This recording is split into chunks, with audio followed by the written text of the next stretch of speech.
All right, you can go ahead with questions. Coach, what do you see different between your team now and that first game with Arizona? Well, that first game of the year, I mean, there's a lot of things you're not sure of yet, trying to figure out offensively, how we're going to do things. You've got two new kids in the starting lineup, a part of your team, trying to figure out, okay, how are they going to react in games? So I feel more comfortable. I think they're more comfortable in what everyone's role is, what we're trying to do. And they're also finding out, okay, who's good at what? And that's half the battle anymore. You can't be good at everything. It's impossible. You're not. So if you're a good on-ball defender, be our on-ball defender. If you're great in help, be great in help. If you can score at the block, score at the block. You're a three-point shooter, shoot the three. And now everybody, they're kind of getting a good sense of who can do what. And I think you saw that especially in the second half where Michigan went on a little bit of a run. And then in transition, we find Kiana. Haley finds Kiana for a beautiful three on the wing. And then Haley gets one in front of our bench because that's what they do. And we're really good shooters when the ball comes inside out. So I think that's the big thing is they're starting to get a good feel for what each other is good at. Hey, Jeff, defensive performance. I mean, Michigan was averaging 69 points a game, and you guys forced 24 turnovers. I imagine that's what you want to see from this group. What do you think worked well against Michigan? Well, we followed a scouting report. I mean, the kids followed it to perfection. I've got a ton of respect for Michigan and Kim, and especially Naz. I was fortunate enough to work with the coach for 2 years at USA Basketball. And she's just a workhorse. She doesn't stop. I mean, it's pretty impressive what she's able to get done. Even with everything we threw at her tonight, she still goes 5 for 9. I mean, it's impressive. But we were going to challenge others to beat us. We wanted to make sure when the ball's on the wing, if someone's in the corner, we're in big time help. Make them make some threes. And they made one early in the game, and then they end up going 2 for 15. Because I knew one-on-one, Naz is a handful. I thought Olivia played fantastic. I thought, God, this one of the – she has had several games back-to-back-to-back where she's played well. And tonight, defensively, she made Naz work. And then Liz came in. Defensively, I thought she did some good things. Offensively, it wasn't her night. But that's okay, too. And that's what we've got to start figuring out is, hey, if it's not my night at the offensive end, what can I do to contribute?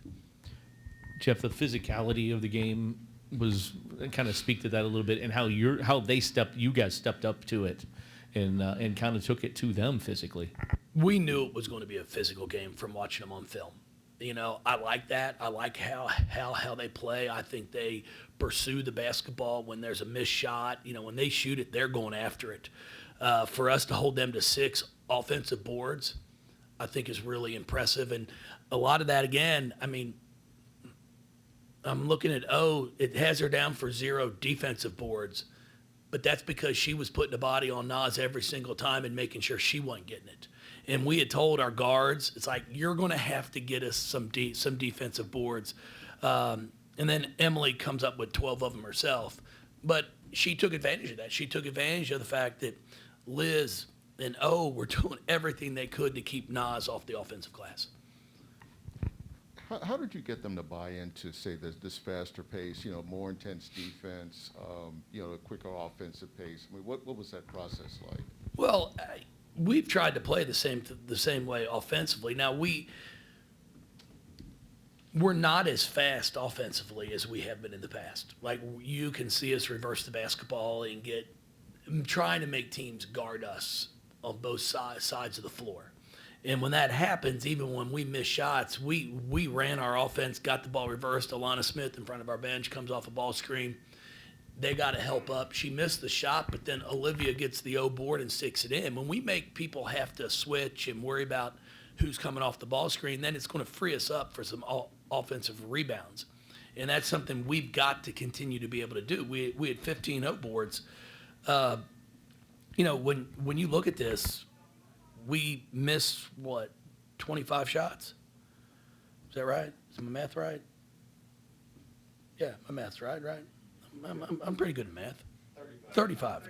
I need glasses. I should have brought them in here. Yeah, so we missed our 35 shots, but we get 15 O boards. That's pretty impressive. So offensively, that's what we're going to have to continue to do. And then we pushed it in transition, did a nice job of scoring. At the defensive end, we know we're going to have to guard. That's what our bread and butter is going to be. We're going to have to continue to get down, make it hard for others to score, and then turning them over 24 times, which led to 32 points, is the difference in the game. Coach Emily Easter just seems to be really coming into her own with this team, and more importantly, seems to just really be getting along and having a lot of fun out there with her teammates and playing. Just talk about what she's meant to the program here. Well, we were tired of playing against her for 3 years. I mean, we know what she can do. And when she decided that she wanted to transfer and ended up with us, we knew we had something special. She practices hard. I think she can get more consistent with that, though, and that's something that I've talked to her about. But she has 5 steals on the stat sheet, but I'd love to know how many jump balls she caused, which doesn't count as a steal, but she had hands everywhere. The number of deflections that she came up with, the layup there in the fourth quarter that Casa gets is because on the baseline out of bounds, she gets a handle of the ball and deflects it, and then it turns into a layup. So just really, really impressed with how she plays at both ends of the floor. I've just got to continue to work with her on taking care of the ball. That's the one area of the game she has to really kind of focus in on. Right there in the first half, things started getting a little chippy, and you had that double intentional foul called. What words of encouragement did you give Olivia on her way back out on the court? No, I just told her to keep playing. That's the one thing. It's frustrating to me in many ways because that's not a technical foul in the men's game. I mean, let the kids play. Now, if they start getting in each other's face, fine.